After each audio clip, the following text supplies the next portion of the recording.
Bonjour à tous, c'est Tonton Jus et bienvenue sur l'hebdo numéro 14.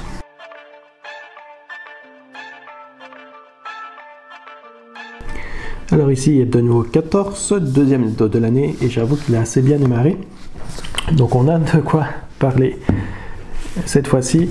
Et en premier lieu, j'ai fini ceci, premier livre fini de l'année. Fool's Quest de Robin Hobb, c'est le deuxième livre dans la trilogie Fitz and the Fool, dernière trilogie. Dans le cycle du Royaume des Anciens, troisième trilogie avec Fitz, Farcieur trilogie. Avec Fitz, Chevalier Farcieur, pardon. Mon cerveau s'embrouille, il est tard. Mais bref, je l'ai lu super vite, tout simplement parce que je ne suis jamais arrivé à le lâcher. Parce que dans l'ensemble, j'ai quand même assez bien adoré. Alors, on va quand même parler d'abord des défauts du livre, parce qu'il y en a. Et principalement, c'est un problème de rythme, mais qui, pour moi, vient avant tout d'un problème de structure. Donc, Robin Hobb, c'est lent. Ça va, ça a toujours été. Un rythme lent n'est pas un problème en soi. Le problème, c'est quand le livre est lent à de mauvais endroits. C'est à ce moment-là que ça pose problème. C'est à ce moment-là qu'il y a des problèmes de rythme. Et malheureusement, c'est le cas ici, mais je pense que c'est avant tout parce que le livre n'est pas structuré correctement. L'histoire, l'intrigue n'est tout simplement pas structurée correctement. Le début du livre, il est lent. Mais il est lent parce que on a l'ombre du premier tome vraiment qui est là. Il y a la fin du premier tome que ici le deuxième tome devrait gérer directement et il ne le fait pas. Il faut très très longtemps pour que les événements du premier tome se répercutent ici dans ce livre-ci. Et donc du coup c'est assez frustrant pour le lecteur parce qu'on attend que certaines choses se passent, que certains personnages réagissent et il faut énormément de temps pour que ça se passe. Et donc là effectivement c'est vraiment par rapport à la fin du premier tome que le début du livre ici manque un peu son départ. Et puis alors la fin là aussi c'est assez frustrant. Le fil d'intrigue qu'on a ici dans le deuxième tome, il est résolu, on a une résolution, on a un petit épilogue pour la résolution. Et puis là où il y a vraiment le bon moment naturel pour que le livre lui-même se clôture, résolution, petit épilogue, il y a vraiment le moment parfait pour que le livre se termine. Et ben non, Robin Hobb a décidé de continuer. Et je veux dire, les 150 dernières pages, on a plutôt l'impression de lire le début du livre 3. En fait, on a vraiment l'impression qu'elle commence le tome 3 ici à la fin de celui-ci. Il y a une raison pour ça, que je ne vais pas le dire parce que j'ai pas envie de spoiler des choses, mais je pense qu'il y a clairement une raison. Il y avait une volonté de Robin Hobb d'arriver quelque part dans ce livre-ci, donc il y avait une raison, mais pour moi, le fait qu'elle ait voulu comme ça continuer le livre alors qu'il y avait vraiment un point parfait, un point naturel où on pouvait s'arrêter, et que Robin Hobb a décidé de continuer, malheureusement ça rallonge le livre, et c'est là aussi où on a ce qui aurait dû être le troisième acte n'est plus réellement le troisième acte, puisqu'on a vraiment ici la résolution de ce livre qui se fait, puis on a un autre pan d'histoire, un autre fil d'intrigue qui recommence ici à la fin du livre. Et pour moi, c'est pour ça que je dis que c'est mal structuré, parce que elle ne devrait pas recommencer tout ça ici à la fin de ce tome-ci. Elle aurait dû garder tout ça pour le tome 3. Et je pense simplement qu'elle avait une raison pour le faire, mais pour moi, voilà, sa raison n'était pas nécessairement la meilleure. Par contre, la bonne chose, c'est qu'on a dans ce tome-ci tous les éléments que je voulais retrouver dans cette trilogie avec Fitz. C'est la troisième trilogie avec Fitz. Il y a certaines choses qu'on est habitué à voir dans cette trilogie, dans ces histoires. Et c'est quelque chose qu'on n'avait pas nécessairement dans le premier tome. C'est un peu pour ça que j'étais déçu dans le premier tome.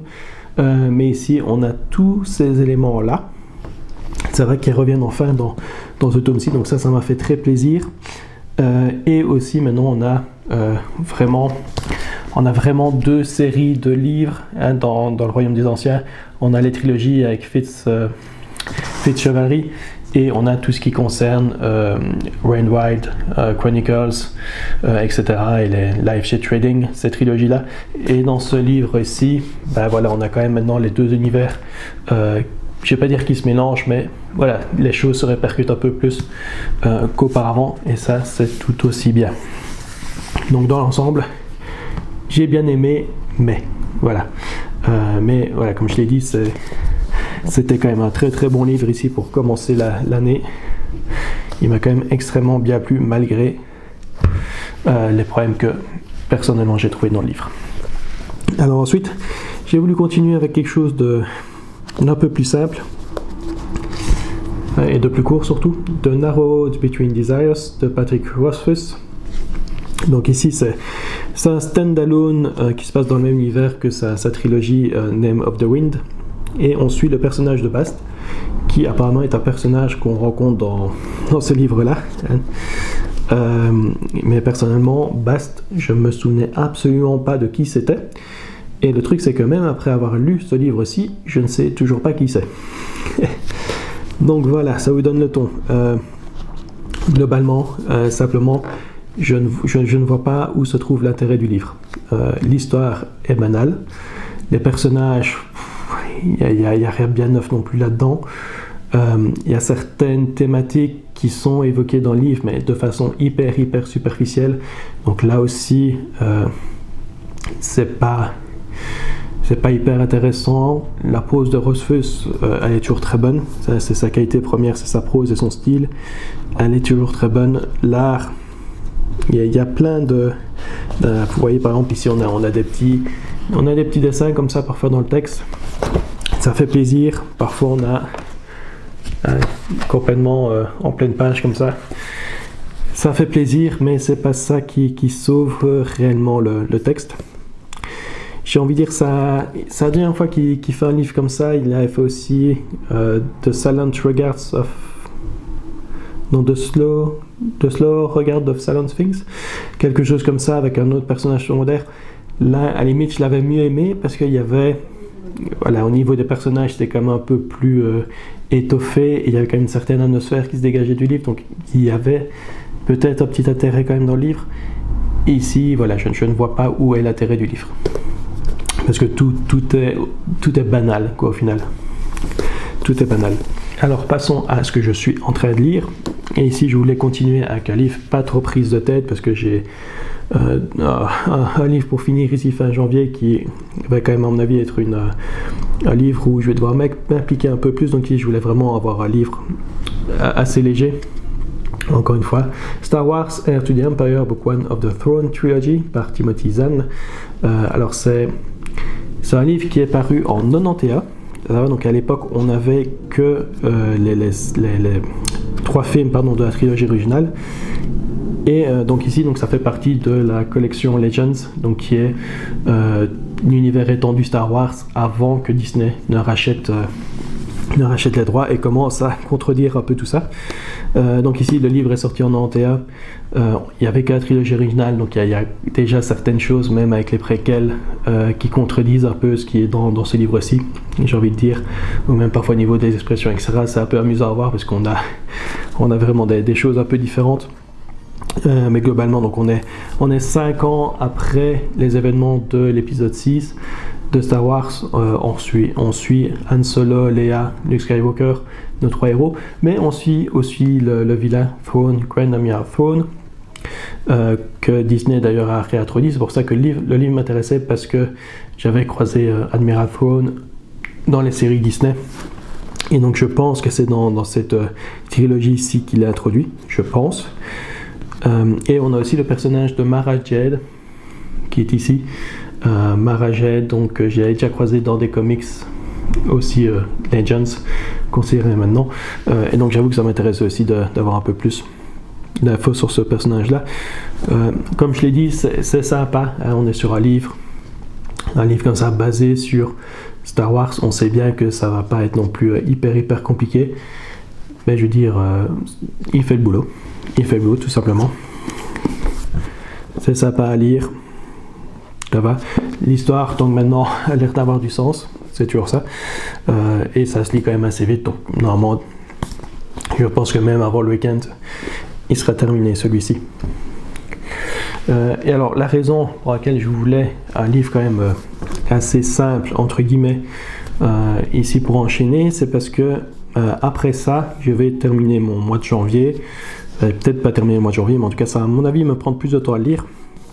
C'est celui-ci, Janniverse, the Curse of the Mistwraith, The War of Light and Shadows Volume 1.